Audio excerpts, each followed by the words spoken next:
Meanwhile, the president's challenger was also in New York, also facing some difficult questions. How do you stay in shape? Do you eat something? Do you have a routine? Do you have to run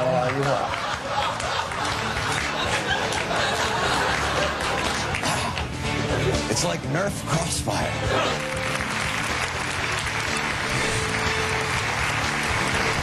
Welcome back to Crossfire. As both of our loyal viewers, of course, know, our show is all about left versus white, black versus white, paper versus plastic, Red Sox against the Yankees. That's why every day we have two guests with their own unique perspective on the news. But today, Crossfire is very different. We have just one guest. He's either the funniest smart guy on TV or the smartest funny man. We'll find out which in a minute. But he's certainly an Emmy Award winner, the host of Comedy Central's Daily Show, and the co-author of the new mega bestseller, America the Book, A Citizen's Guide to Inaction, at your bookstores everywhere. Ladies and gentlemen, welcome to the Crossfire, Jon Stewart. Thank you. Thank you very much. It's very kind of you to say. Now what, can I say something very quickly? Why do we have to fight? The two of you, can't we just say something nice about John Kerry right now? I like John. I care about John Kerry. And something about President Bush. He'll be unemployed soon.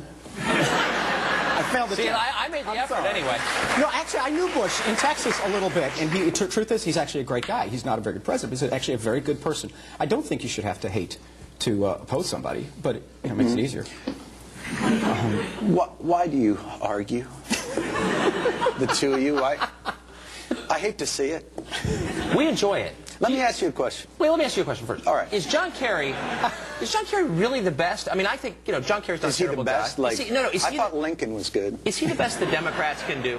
Is he the best the Democrats can do? Yeah, this year. I'd always thought in a democracy, and again, I don't know, I've only lived in this country, that there's a process, what do they call them, primaries. Right. And they don't always go with the best, but they go with whoever won. So is he the best? According to the process. Right, but of the 9 guys running, who do you think was best? Do you think he was the best? The most impressive? The most impressive? Yeah. I thought Al Sharpton was very impressive. I enjoyed his way of speaking. I think oftentimes the person that knows they can't win is allowed to speak the most freely, and because otherwise shows with titles such as Crossfire, or Hardball, or I'm going to kick your ass, or we'll jump on it. In many ways, it's funny, and I made a special effort to come on the show today because I have privately amongst my friends and also in occasional newspapers and television shows mentioned this show as being bad. And I felt that wasn't fair, and I should come here and tell you that I don't. It's not so much that it's bad as it's hurting America.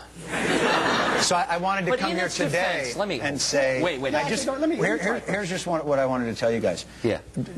Stop.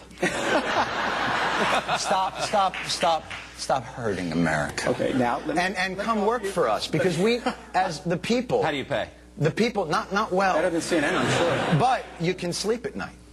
See, the thing is, we need your help. Right now you're helping the politicians and the corporations, and we're left out there to mow our lawns. You just said we're too rough on them when they make mistakes. No, you're not too rough on them. You're part of their strategies. You're partisan, what do you call it, hacks.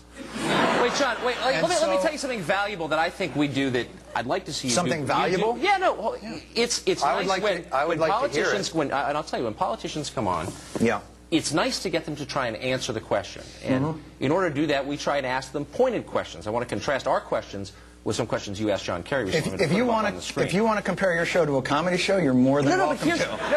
Here's the point. If that's your goal, no, it's not. I wouldn't aim for us. I'd aim for Seinfeld. Here's the problem. That's a very good show. Kerry won't come on this show. He will come on your show. Let me suggest why he wants to. Well, we have civilized discourse. Well, here's an example of civilized discourse. Here are 3 of the questions you asked John Kerry. Yeah. You have a chance to interview the Democratic nominee. You ask him questions such as, quote, how are you holding up? Is it hard not to take the attacks personally? Yeah. Have you ever flip-flopped, et cetera, et cetera? Yeah. Didn't you feel like you got the chance to interview the guy? Why not ask him a real question instead of just suck up to him? Yeah, how are you holding up is a real suck-up. And I actually was giving him a hot stone massage. It sounded that way. As we were doing it. It did. You know, it's interesting to hear you talk about I felt the my sparks responsibility to the, you know, I didn't realize that, and maybe this explains quite a bit. No, the opportunity. Is that the news organizations look to Comedy Central for their cues on integrity. So what I would suggest is, when you talk about you're holding politicians' feet to the fire, I think that's disingenuous. I think you're... How are you holding up? I mean, come on. No. I don't. But my role isn't.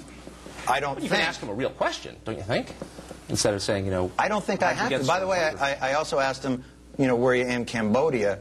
But I didn't really care, because I don't care, because I think it's stupid. Well, but my point is this: if your idea of confronting me is that I don't ask hard-hitting enough news questions, we're in bad shape, fellas. We're here to love you, not confront you. No. But what I'm saying is this. I'm not. I'm here to confront you because we need help from the media, and they're hurting us. And it's the idea is... If the indictment... Let me get this straight. If the indictment is... if the indictment is, and I have seen you say this, that Crossfire reduces everything, as I said in the intro, to left, right, black, white. Yes. Well, it's because, see, we're a debate show. It's like saying the Weather Channel reduces that'd be everything great. to a storm front. I would love to see a debate show. In a 24-hour day where we have each side on as best we can get them. That would be great. And have them fight it out. To do a debate would be great, but that's like saying pro wrestling is a show about athletic competition. I think you're a good comedian. I think your lectures are boring. Let me ask you a question on the news. Now, this is theater. I mean, it's obvious. How old are you? 35. And you wear a bow tie. Yeah, I do. I do. So this is... No, I know. So you're right. No, let me just go. No, come on. And listen, I'm not suggesting that you're not a smart guy, because those are not easy to tie. But the thing is that you're doing theater when you should be doing debate, which would be great. No, it's not honest. What you do is not honest. What you do is partisan hackery. And I'll tell you why I know it. You have John Kerry on your show, and you sniff his throne, and you're accusing us of partisan hackery? Absolutely. You've got to be kidding, man. You're on CNN. The show that leads into me is puppets making crank phone calls. What is wrong with you? Well, I'm just saying, there's no reason for you, when you have this marvelous opportunity not to be the guy's butt boy, to go ahead and be his butt boy. Yes, It's embarrassing. I was absolutely his butt boy. I was so far. You would not believe what he ate 2 weeks ago. You know, the interesting thing that I have is you have a responsibility to the public discourse, and you fail miserably. School, I think. You need to go to one. The thing that I want to say is, when you have people on for just knee-jerk, reactionary talk... Wait, I thought you were going to be funny. Come on, be funny. No, I'm not going to be your monkey. Go ahead. I watch your show every day, and it kills me. I can tell you love it. It's so painful to watch. You know, because we need what you do. This is such a great opportunity you have here to actually get politicians off of their marketing and strategy. Yeah, it's someone who watches your show and cannot take it anymore. I just can't. What's it like to have dinner with you? It must be excruciating. Do you like lecture people like this? Or do you come over to their house and sit and lecture them? And, you know, they're not doing the right thing, that they're missing their opportunities, evading their responsibilities? If I think they are. Look, I wouldn't want to eat with you, man. That's horrible. I know, and you won't. But the thing I want to get to... We did promise naked pictures of the Supreme Court. Yeah, we did. No. Let's get to those. Why can't we just talk? Please, I beg of you guys. I think you watch too much Crossfire. We're going to take a quick break. No.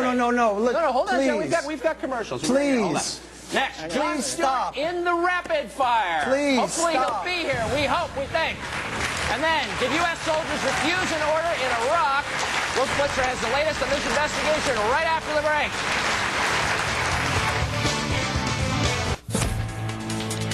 I'm Wolf Blitzer in Washington. Coming up at the top of the hour, the Pentagon investigates a report that U.S. soldiers refused to go on a dangerous mission in Iraq. We'll have details. In medical news, the FDA prescribes a strongly worded label on antidepressant drugs.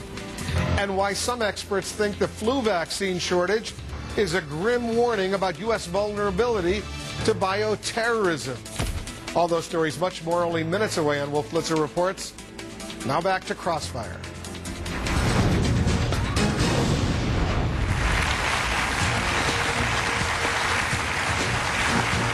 Welcome back to Crossfire. We're talking to Jon Stewart, who was just lecturing us on our moral inferiority. John, you're bumming us out. Tell us, what do you think of the Bill O'Reilly vibrator story? No. I'm sorry? I don't. Oh, okay. What do you think? Let me change the subject then. Where's your moral outrage on this? I don't have any. I know. Which candidate do you suppose would provide you better material? I'm sorry? Which candidate do you suppose would provide you better material if he won? Mr. T. I think he'd be the funniest. How would you have a stake in it that way, as not just a citizen, but as a professional comic? Right. Which I hold to be much more important than as a citizen. Well, there you go. Well, who would provide you better material, do you suppose? I don't really know. It's kind of not how we look at it. We look at the absurdity of the system provides us the most material, and that is best served by sort of the theater of it all, you know, which, by the way, thank you both, because it's been helpful. But if Kerry gets elected, is it good? I mean, you said you're voting for him. You obviously support him. It's clear.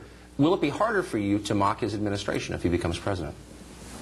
Now, why would it be harder? Because the only way it would be harder is if his administration is less absurd than this one. So in that case, if it's less absurd, then yeah, I think it'd be harder. But I mean, it'd be hard to top this group. I mean, quite frankly, in terms of absurdity and their world matching up to the one that, you know, it was interesting. President Bush was saying, you know, John Kerry, his rhetoric doesn't match his record. But I've heard President Bush describe his record. His record doesn't match his record. So, you know, I don't worry about it in that respect. But let me ask you guys again a question, because we talked a little bit about, you know, you're actually doing honest debate and all that. But after the debates, where do you guys head to right afterwards? The men's room. Right after that. Right, home. Spin Alley. Home? No, Spin Alley. What are you talking about? You mean at these debates? Yeah, you go to Spin Alley, the place called Spin Alley. Now, don't you think that for people watching at home, that's kind of a drag, that you're literally walking to a place called Deception Lane? Like, it's Spin Alley. It's don't you see, that's the issue I'm trying to talk to you guys? I actually believe, I had a lot of friends who worked for President Bush. I went to college with Neither of us was ever in the spin room, actually. No, I did. I went to Larry King show. They actually believe what they're saying. They want to persuade you. That's what they're trying to do by spinning.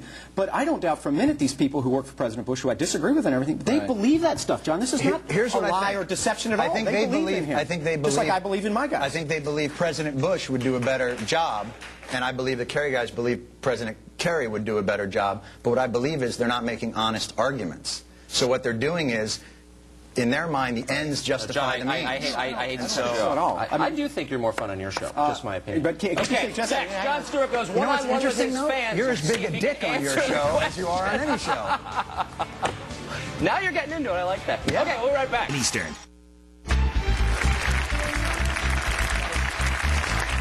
Welcome back. Welcome back to Crossfire. We are joined by Comedy Central's Jon Stewart, host of The Daily Show, and author of #1 bestseller, America the Book, A Citizen's Guide to Democracy in Action. Some questions from our audience. Yes, sir. What's your name? Hi, my name's David. I'm from Boston. Hi, David. My question is, what do you think the hump on GW's back during the debate was? Say it again. What do you think the hump on George's back during the debate was? The hump on his back? Oh, you're not familiar? This is a conspiracy theory. Can I take this one? Yeah, please. It was nothing. His suit was puckering. A lot of people believe he had one of these in his ear. If he was being fed lines by Karl Rove, he would not have been so inarticulate, guys. It's a myth. It's not true. There's this huge myth out on the left about this. Mr. Jon Stewart. Yes, ma'am. Renee from Texas. Why do you think it's hard or difficult or impossible for politicians to answer a straight, simple question? I don't think it's hard. I just think that nobody holds their feet to the fire to do it, so they don't have to. They get to come on, you know, shows that don't. Were they too easy on them? Yeah. Not Asking easy. how you hold it up and began stuff by like saying that. we were too hard on people and too difficult or contentious. And I think you're, yeah. All right, Jon Stewart, come back soon. Jon Stewart, good of you to join us. Thank you very much. The book is America, A Citizen's Guide to Democracy in Action. From the left, I am Paul Begala. That's it for Crossfire. And from the right, I'm Tucker Carlson. Have a great weekend. See you Monday. Oh, that went great.